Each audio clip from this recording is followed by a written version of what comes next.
Shri Swami Samarth. Hi hello नमस्कार, मी सोनुप्रिया तुम्हा सर्वांचं आपल्या नवीन एका व्हिडिओमध्ये स्वागत करते. ओम नमः शिवाय, ओम नमः शिवाय, ओम नमः शिवाय. श्रावण महिना म्हणजे भगवान महादेवाच्या भक्तीसाठी अत्यंत पवित्र काळ मानला जातो. या महिन्यात अनेक भक्त सोमवाराचे व्रत करतात, रुद्राभिषेक करतात आणि महामृत्युंजय मंत्राचा जप करतात आणि भगवान शिवांची मनोभावे पूजा करतात. पण तुम्हाला माहिती आहे का, श्रावण महिन्यात श्री शिवलीलामृताचे पारायण श्रद्धेने आणि भक्तिभावाने केल्याने मनाला शांती मिळावी, शिवभक्ती वाढावी आणि आपल्या अडचणींना सामोरे जाण्याची शक्ती मिळावी अशी भक्तांची श्रद्धा आहे. कधी कधी आपल्या आयुष्यात अशा अनेक गोष्टी घडतात, त्यामुळे आपल्याला अनेक गोष्टी अवघड वाटायला लागतात. एखादे काम अनेक प्रयत्न करूनही होत नाही, मनासारखे लग्न जमत नाही, व्यवसायात अडचणी येतात, घरातील वातावरण तणावपूर्ण असते, एखादी इच्छा मनात असते पण सापडत नाही. अशा वेळी आपण भगवान महादेवाच्या चरणी श्रद्धेने प्रार्थना करतो. आजच्या या व्हिडिओमध्ये आपण जाणून घेणार आहोत श्रावण महिन्यात श्री शिवलीलामृताचे पारायण कसे करावे, पूजा व मांडणी कशी करावी, कोणते नियम पाळावे, पारायण किती दिवसात करावे, शिवलीलामृताचा मुख्य सार काय आहे आणि शेवटी उद्यापन कसे करावे.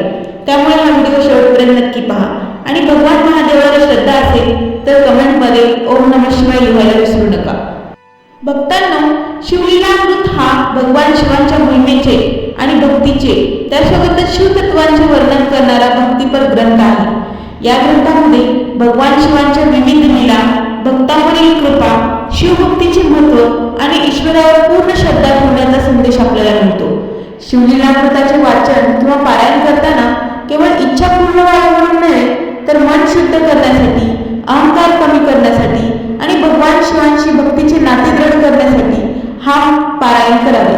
कारण शिवभक्तीचा खरा अर्थ केवळ पूजा करणे नाही, तर मनात नम्रता ठेवणे, सत्य बोलणे, वाईट विचारांपासून दूर राहणे, गरजूंना मदत करणे आणि प्रत्येक परिस्थितीत देवावर श्रद्धा ठेवणे हा देखील शिवभक्तीचाच भाग आहे. आता आपण शिवलीलामृताचा साध्या भाषेत सार काय आहे ते समजून घेऊया. भगवान शिव हे केवळ देवतेचे रूप नाही, तर त्याग, वैराग्य, करुणा, सत्य आणि भक्तीचे प्रतीक मानले जाते. शिव आपल्याला शिकवतात की जीवनामध्ये सुख आणि दुःख दोन्ही येणार, पण कधी परिस्थिती आपल्या मनासारखी असेल तर कधी नसेल. पण परिस्थिती कोणतीही असो, आपला विश्वास ढळू देऊ नका. भगवान शिवांच्या गळ्यातील नाग आपल्याला भीतीवर नियंत्रण ठेवण्याची प्रेरणा देतो. मस्तकावरील चंद्र शांततेचे प्रतीक मानला जातो आणि जटामधून वाहणारी गंगा पवित्रतेची आठवण करून देते. गळ्यातील नीलकंठ आपल्याला एक सुंदर संदेश देतो. जीवनातील विषारी परिस्थिती आली तरी आपल्या मनात साठवून ठेवू नये. शिवांनी विष प्राशन केले, पण ते हृदयात उतरू दिले नाही. आपल्या जीवनातही लोकांचे कटू शब्द, अपयश, दुःख, निराशा येते, पण आपण त्या नकारात्मकतेला आपल्या मनाचा स्वभाव बनवू देऊ नका. हा शिवतत्वाचा अतिशय सुंदर संदेश आहे. श्रावण महिना हा भगवान शिवांच्या उपासनेसाठी विशेष मानला जातो. या काळात भक्त शिवलिंगावर जल अर्पण करतात, बेलपत्र वाहतात, महामृत्युंजय मंत्राचा जप करतात आणि शिवांची विविध प्रकारे पूजा करतात. याच काळात शिवलीलामृताचे पारायण करण्याची भक्तांमध्ये भरपूर परंपरा आहे. पारायण करताना सर्वात महत्त्वाची गोष्ट म्हणजे भावना.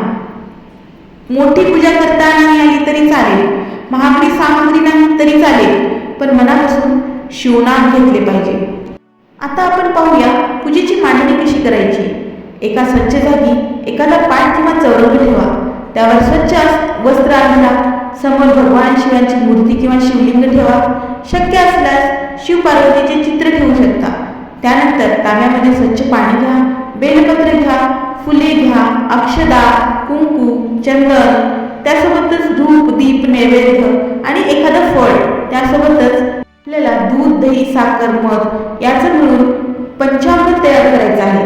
यापैकी आपल्या श्रद्धेनुसार उपलब्ध सामग्री ठेवा. सगळ्या वस्तू असणे बंधनकारक नाही. साधेपणाने केलेली पूजा आणि मनापासून केलेली भक्ती महत्त्वाची ठरते.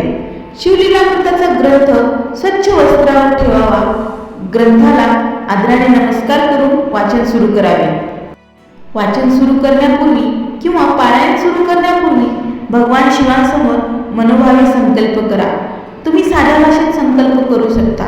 म्हणजेच, हे भगवान महादेव, माझ्याकडून श्रद्धेने आणि भक्तिभावाने श्री शिवलीलामृताचे पारायण पूर्ण होऊ दे.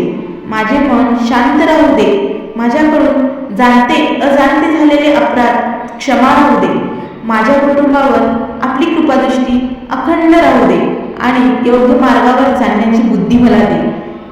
हर हर महादेव, हर हर महादेव, हर हर महादेव. त्यासोबतच तुमची एखादी विशेष इच्छा असेल तर तीही महादेवाच्या चरणी सांगू शकता. पण एक गोष्ट लक्षात ठेवा, देवांशी व्यवहार करू नका. हे काम झाले तरच मी पारायण करेन अशी तट ठेवण्यापेक्षा, हे महादेव, माझ्यासाठी जे योग्य आहे ते घडू दे आणि ती स्वीकारण्याची शक्ती मला दे, अशी प्रार्थना अधिक सुंदर ठरेल. पारायण करताना एक वेळ ठराविक निवडा. सकाळची वेळ शक्य असल्यास उत्तम, पण सकाळी वेळ मिळत नसेल तर दिवसातील शांत वेळ निवडा. सर्वात महत्त्वाचे म्हणजे रोज शक्यतो त्याच वेळेत वाचन करण्याचा प्रयत्न करा. वाचन करण्यापूर्वी हातपाय स्वच्छ धुवा, देवाला नमस्कार करा, दिवा लावा, धूप लावा, भगवान शिवाला जय आणि बेलपत्र अर्पण करा. त्यानंतर शांतपणे शिवलीलामृताचे वाचन सुरू करा. वाचन करताना शक्य तितके लक्षपूर्वक वाचा. फक्त पाणी पूर्ण करण्यासाठी नाही, त्यासाठी घाई करू नका. प्रत्येक प्रसंगातून मिळणारा संदेश समजून घेण्याचा प्रयत्न करा. आता पारायण करताना काही नियम आहेत, ते आपण पाहूया. शक्य असल्यास दररोज स्नान करून पारायण करा. ग्रंथ स्वच्छ आणि उंच जागी ठेवावा. पारायणाच्या काळात सात्विक आहार घेण्याचा प्रयत्न करा. दारू, मांसाहार, इतर व्यसनापासून दूर राहणे भक्तीच्या दृष्टीने योग्य मानले जाते. खोटे बोलणे टाळा, भांडणे टाळा, कोणाची निंदा करणे टाळा, मनात राग द्वेष ठेवू नका. पारायण पूर्ण झाल्यानंतर ग्रंथाला नमस्कार करा. नियमापेक्षा भक्तिभाव मोठा आहे. काही कारणामुळे एखाद्या दिवशी नेहमीच्या पद्धतीने पूजा करता आली नाही तर घाबरू नका. महादेवाला आपली परिस्थिती मनोभावे सांगा. अवघड कार्य सिद्ध होण्यासाठी काय करावे? तर भक्तांनो, आपल्यापैकी प्रत्येकाच्या आयुष्यात काही ना काही चिंता असते. कुणाला नोकरीची चिंता असते, कुणाला व्यवसायाची, तर कुणाला घरातील समस्या असतात आणि सगळ्यात महत्त्वाचे म्हणजे कुणाला मुलाच्या भविष्याची, तर कुणाच्या मनात एवढे अशक्य वाटणारे काम असते. अशा वेळी शिवलीलामृताचे पारायण श्रद्धेने करताना एक गोष्ट लक्षात ठेवा, पारायण म्हणजे जादूची हमी नाही. पारायण मनाला आधार, सकारात्मकता आणि धैर्य मिळवून देऊ शकते. देवावर श्रद्धा ठेवण्यासोबतच आपण आपल्या प्रयत्नामध्ये सातत्य ठेवले पाहिजे. भगवान शिवांकडे प्रार्थना करा, हे महादेव, माझ्यासाठी योग्य मार्ग उघडा कर. जे माझ्या हातात आहे ते करण्याची शक्ती मला दे आणि जे माझ्या हातात नाही ते स्वीकारण्याची बुद्धी मला दे. ही प्रार्थना मनापासून करा. पारायण किती दिवस करायचे याबाबत बरेच जणांचे प्रश्न असतात. आपली परंपरा, आपले संप्रदाय यासोबतच उपलब्ध वेळ यानुसार पद्धती वेगवेगळ्या असू शकतात. त्यामुळे तुम्ही तुमच्या घरच्या परंपरेनुसार किंवा गुरुजनांच्या मार्गदर्शनानुसार पद्धत ठरवू शकता. काही भक्त संपूर्ण ग्रंथाचे पारायण एका ठराविक कालावधीत पूर्ण करतात, तर काही जण रोज ठराविक भाग वाचतात. महत्त्वाचे म्हणजे घेतलेला संकल्प शक्य तितक्या शिस्तीने पूर्ण करणे. रोज पारायण करण्यापूर्वी साधी सेवा करू शकता. सर्वप्रथम तुम्ही ओम नमः शिवाय या मंत्राचा जप करा. तो जप माळेवर करा किंवा मनातल्या मनात मोजून करा. त्यानंतर शिवलिंगाला पाणी अर्पण करा, बेलपत्र अर्पण करा, फूल अर्पण करा, दिवा लावा आणि शिवलीलामृत वाचा. शेवटी देवाला प्रार्थना करा. पूजा किती मोठी आहे यापेक्षा भक्ती किती मोठी आहे हे सर्वात महत्त्वाचे आहे. आता सगळ्यात शेवटचा भाग म्हणजे उद्यापन. आता शिवलीलामृताचे पारायणाचे उद्यापन कसे करावे ते मी तुम्हाला सांगते. ज्या दिवशी तुमचे पारायण पूर्ण होईल त्या दिवशी शक्य असल्यास घर स्वच्छ ठेवून देवघराची विशेष स्वच्छता करा. भगवान शिवांची पूजा करा, शिवलिंगाला जल अर्पण करा. पंचामृताने अभिषेक करायचा असल्यास तो परंपरेनुसार करू शकता. बेलपत्र फूल अर्पण करा, धूपदीप लावा आणि शिवलीलामृत ग्रंथाला नमस्कार करा. त्यानंतर श्रद्धेनुसार नैवेद्य दाखवा आणि सोबतच महादेवाची आरती करा. शक्य असल्यास गरजू व्यक्तीला अन्नदान करा आणि आपल्या क्षमतेनुसार दान धर्म करा. काही कुटुंबांमध्ये ब्राह्मण भोजन, प्रसाद वाटप आणि भक्तांना भोजन देण्याची परंपरा आहे. पण तुमच्या गरजेनुसार, तुमच्या क्षमतेनुसार तुम्ही करू शकता. उद्यापनासाठी मोठा खर्च करणे आवश्यक नाही. भावनेने केलेले अन्नदान हीच खरी सेवा आहे. त्यानंतर शिवलीलामृत आपल्याला एक सुंदर संदेश देतो. अडचणी आल्या म्हणून देवावरचा विश्वास सोडू नका. परिस्थिती कठीण झाली म्हणून प्रयत्न थांबवू नका आणि मनोकामना पूर्ण होण्यासाठी देवाची भक्ती करताना आपल्या कर्माची जबाबदारी विसरू नका. भगवान शिव म्हणजे शांतता, त्याग, करुणा आणि सत्य, त्यासोबतच भक्तावर प्रेम करणारे देव आहे. म्हणून शिवलीला अमृताचे पारायण पूर्ण झाल्यानंतरही शिवनाम सोडू नका. दररोज काही मिनिटे का होईना ओम नमः शिवाय, ओम नमः शिवाय, ओम नमः शिवाय या मंत्राचा जप करा.